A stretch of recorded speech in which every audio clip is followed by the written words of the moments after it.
ഇന്ന് തയ്യാറാക്കാൻ പോകുന്നത് പാവയ്ക്ക വിനാഗിരി കറി. കറിക്കുള്ള അരപ്പ് തയ്യാറാക്കാൻ കുറച്ച് ഉലുവ, മുളക് പൊടി,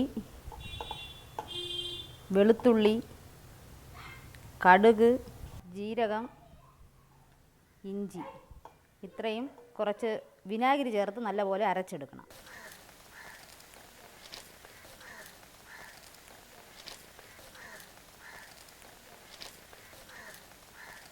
ചട്ടി ചൂടായിട്ടുണ്ട്. എണ്ണ ഒഴിച്ച് കടുക് പൊട്ടിക്കുക. നല്ലെണ്ണയാണ് ഇതിന് ഉപയോഗിക്കുന്നത്.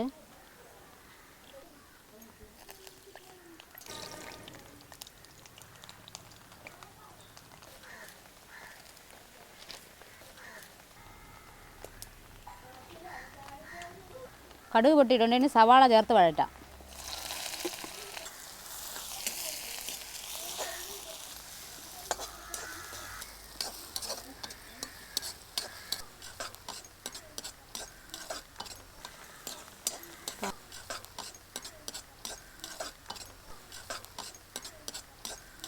സവാള വഴന്നിട്ടുണ്ട്. ഇതിലേക്ക് കുറച്ച് മഞ്ഞൾപ്പൊടി ചേർത്ത് വഴറ്റാം.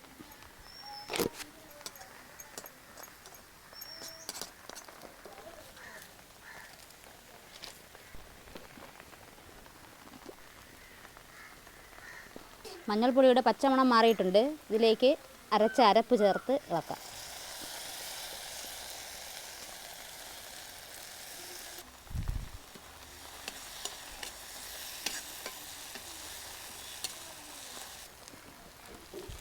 അരപ്പ് മൂത്തിട്ടുണ്ട്. ഇതിലേക്ക് പാവയ്ക്ക അരിഞ്ഞ് ചേർക്കാം. പാവയ്ക്ക ഇത് നീളത്തിനരിഞ്ഞ് ആവിയിൽ പകുതി വേവിച്ചതാണ്.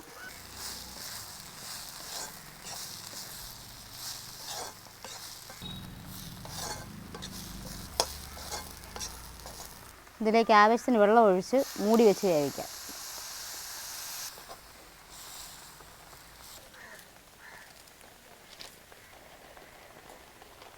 കറി നന്നായി തിളച്ചിട്ടുണ്ട്. ഇതിലേക്ക് കുറച്ച് ഇഞ്ചി ചെറുതായി അരിഞ്ഞതും കുറച്ച് വെളുത്തുള്ളിയും ആവശ്യത്തിന് ഉപ്പും ചേർത്ത് വേവിക്കാം.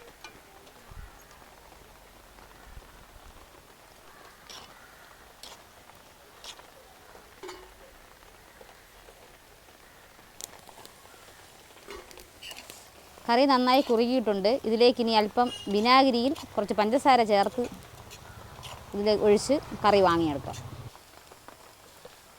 ഇത് വിനാഗിരിയിൽ പഞ്ചസാര ചേർത്തെടുക്കുന്നതാണ്. ഇത് കറിയിലേക്ക് ചേർത്തെടുക്കാം നമുക്ക്.